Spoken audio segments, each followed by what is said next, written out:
Hello friends, welcome back to this channel. Lakshyata का आपके साथ स्वागत है आप सभी का आपके अपने चैनल में। तो चलिए आज का जो न्यूज़ है, आज का जो करंट अफेयर्स है उसको डिस्कस करते हैं। तो आज जो है वो 3 अप्रैल से लेकर के 6 अप्रैल यानी टोटल 3 डेज़ का जो करंट अफेयर्स है वो सारा इसमें डिस्कस करेंगे। बहुत ज़्यादा नहीं है लेकिन जो बहुत ही इंपॉर्टेंट है उसी को इसमें कवर किया जाएगा। और सारे जो न्यूज़ होंगे वो न्यूज़पेपर कटिंग से ही क्लियर किए जाएंगे। तो चलिए ये सारे आप देख सकते हैं, ये सारे टॉपिक हम लोग डिस्कस करने वाले हैं। तो चलिए स्टार्ट करते हैं। पहला जो है हमारा वो ये है कि भारत अपना जो पहला वाणिज्यिक रणनीतिक कच्चा तेल भंडारण बनाएगा। ठीक है, क्या बनाएगा? कच्चा तेल भंडारण बनाएगा। और कहाँ बना रहा है ये हमारे लिए इम्पोर्टेंट है। पहले तो ये जानना है कि जो भारत है वो दुनिया का थर्ड नंबर का सबसे बड़ा तेल उपभोक्ता है और आयातक है। ठीक है, तीसरे नंबर पर सबसे बड़ा तेल उपभोक्ता और आयातक देश है। और अगर बात करें कि ये बनाएगा कह रहा है, एक मिनट चलिए यहाँ चलते हैं। तो इसमें इसने क्या किया था, पहले चरण में 3 स्थानों पर इसने भंडारण बनाया था। और वो 3 जगह कहाँ था? आंध्र प्रदेश में देखा जाए तो विशाखापत्तनम, और कर्नाटक में 2 जगह, एक है मैंगलोर और दूसरा है पादुर। ठीक है, तो ये 3 जगह बनाया गया था। अभी जो है, जो अभी बताया जा रहा है, और वो जो तेल के भंडारण के लिए ये जो भूमिगत चट्टानी गुफाएं हैं। आगे की बात करें तो अभी कहाँ हो रहा है, तो अभी जो बनाया जा रहा है दूसरे चरण के तहत अभी जो बनाया जा रहा है वो कहाँ पर होगा? पादुर में ही होगा। ठीक है, यहीं पर बनाने की क्या किया जा रहा है? योजना बनाई जा रही है। चलते हैं नेक्स्ट न्यूज़ की तरफ। बस आप माइंड में रखे रहिए कि हाँ ऐसा कहीं मैंने पढ़ा था, सुना था, कि बाई चांस अगर आ भी जाए तो आप उसको टिक कर सको। नेक्स्ट क्वेश्चन है, नेक्स्ट टॉपिक है हमारा, मिस्र में अल सिसी ने ली राष्ट्रपति पद की शपथ। मतलब अभी हाल ही में, क्योंकि यहाँ से भी क्वेश्चन बनते हैं, इंटरनेशनल न्यूज़ से भी क्वेश्चन आते हैं कि कौन प्रधानमंत्री बना, कौन राष्ट्रपति बना। ठीक है, तो ऐसे क्रम से दे दिया जाएगा, आपको मिलाना रहता है वहाँ पे। तो यहाँ पे अभी राष्ट्रपति जो बने हैं मिस्र में, उनका नाम है अब्देल फतेह अल सीसी। श्री अब्देल फतेह अल सीसी। ये टोटल तीसरे कार्यकाल के लिए चुने गए हैं, यानी 2023 तक ये रहेंगे। आगे चलते हैं। नेक्स्ट ये सामने बैठे हुए हैं राष्ट्रपति जी, देख लीजिए यहाँ के मिस्र के। आगे चलते हैं। ये मिस्र का आप मैप देख सकते हो, ये है पूरा। ठीक है, ये पूरा दिखा दिया मैंने। आगे चलते हैं। यहाँ से क्वेश्चन आरओ में आया भी था तो ये ध्यान रखिएगा। ठीक है, आगे चलते हैं। और नेक्स्ट हमारा जो मोस्ट इम्पॉर्टेंट आज का है, जो है वो है जीआई टैग।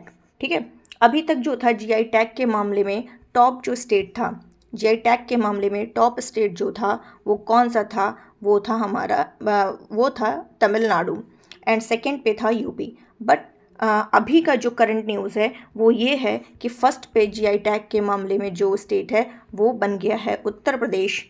कौन बन गया? उत्तर प्रदेश। क्योंकि अभी हाल ही में हाल ही में क्या हुआ है, टोटल एक मिनट, कुल जो है 15 प्रोडक्ट्स को क्या किया गया है, एक साथ क्या किया गया है, जीआई टैग यूपी के प्रदान किया गया है। तो इस तरीके से यहाँ पे जो टोटल उत्तर प्रदेश के जो प्रोडक्ट हो जाते हैं जिनको जीआई टैग मिला है वो हो जाता है 69, और तमिलनाडु जो फर्स्ट रैंक पर था वो अब आ जाता है सेकंड रैंक पर। यानी सेकंड रैंक पर यानी टोटल जो तमिलनाडु के प्रोडक्ट हैं वो हो जाते हैं 58। तो 58 प्रोडक्ट्स के साथ इसका जीआई टैग में जो तमिलनाडु का स्थान है वो दूसरे रैंक पर आ जाता है, और जो यूपी है वो 69 प्रोडक्ट्स के साथ क्या होता है, फर्स्ट रैंक पर आ जाता है। और वो भी यूपी में पूछे कि सबसे ज़्यादा किस स्टेट के यूपी में किस डिस्ट्रिक्ट के हैं, किस ज़िले के हैं, किस जगह के हैं, किस स्थान का है, अगर पूछ लेता है यूपी के तो वो आप लगाओगे वाराणसी।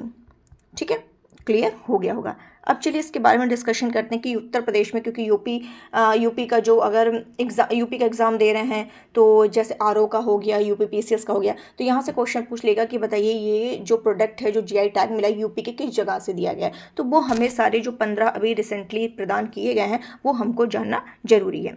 चलिए यहाँ देख लेते हैं कि अभी क्या हुआ है। हाल ही में 15 नए प्रोडक्ट्स को उत्पादों को शामिल करने के साथ यूपी में अब तमिलनाडु के 58 प्रोडक्ट्स को पीछे छोड़ते हुए टोटल 69 जीआई टैग प्रोडक्ट हो गए हैं। तो ये आपको मैंने बता ही दिया था पहले ही।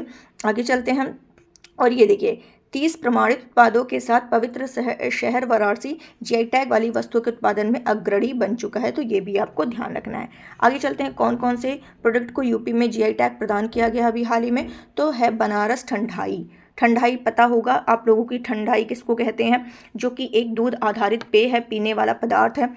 नेक्स्ट है बनारस तबला, ठीक है, जो कि ताल वाद्य है। बनारस शहनाई, ये भी आपको पता ही होगा शहनाई क्या होता है।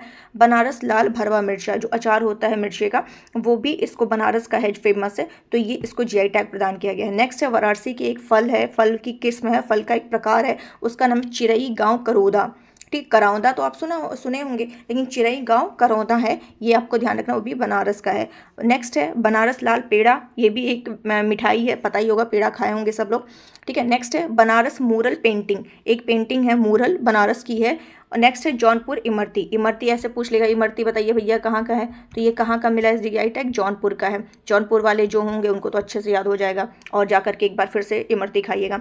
नेक्स्ट है मथुरा सांझी शिल्प, क्या है, मथुरा सांझी शिल्प। और बुंदेलखंड कठिया, ये भी काफ़ी इंपॉर्टेंट है, गेहूं की एक किस्म है, ठीक है। तो पूछ लेगा कि अभी गेहूं की जो एक किस्म है कठिया गेहूं, ये इसको जो जीआई टैग दिया गया कहाँ का है, तो ये बुंदेलखंड एरिया का है, ये भी आपको ध्यान रखना है। बांसुरी, ये तो क्वेश्चन कई बार हमारे पीसीएस एग्जाम में, आरओ एग्जाम में आ चुका है, तो कि बांसुरी कहाँ की फेमस है, तो पीलीभीत की, तो इसको जीआई टैग प्रदान कर दिया गया है। संभल बोन क्राफ्ट है, इसको जीआई टैग दिया गया है। चित्रकूट, लकड़ी के शिल्प और खिलौने, जो लकड़ी के शिल्प हैं, खिलौने, ये कहाँ के, चित्रकूट के हैं, जो जीआई टैग दिए गए हैं। मूज शिल्प जीआई टैग दिया गया है। और रामपुर के पैच वर्क को क्या किया गया है, जीआई टैग प्रदान किया गया है। उम्मीद है आपको ये बहुत अच्छे से समझ में आ गया होगा। तो ये तो यहाँ का 100% यहाँ से क्वेश्चन फंसने वाला है, तो उसको नोट करके रख लीजिए, ठीक है। आगे चलते हैं।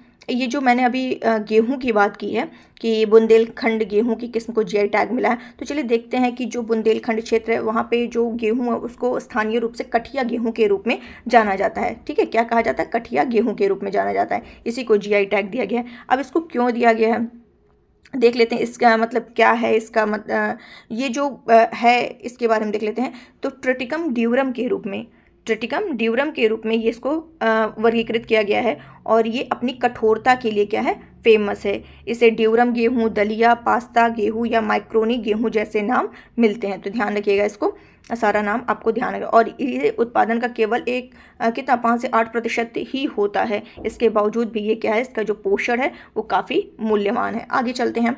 नेक्स्ट है हमारा जो न्यूज़ है वो है दोस्ती 16 अभ्यास, इसका आयोजन अभी किसके किसके बीच किया गया है, तो भारत है, मालदीव हैं, भारत, मालदीव और श्रीलंका, इसका आयोजन हुआ, वो भी कहाँ हुआ है, मालदीव में हुआ है। दोस्ती 16 का अभ्यास इन तीनों देशों के बीच कहाँ हुआ है, मालदीव में हुआ है, ये आपको ध्यान रखना है। और बांग्लादेश इसमें पर्यवेक्षक के रूप में शामिल हुआ था।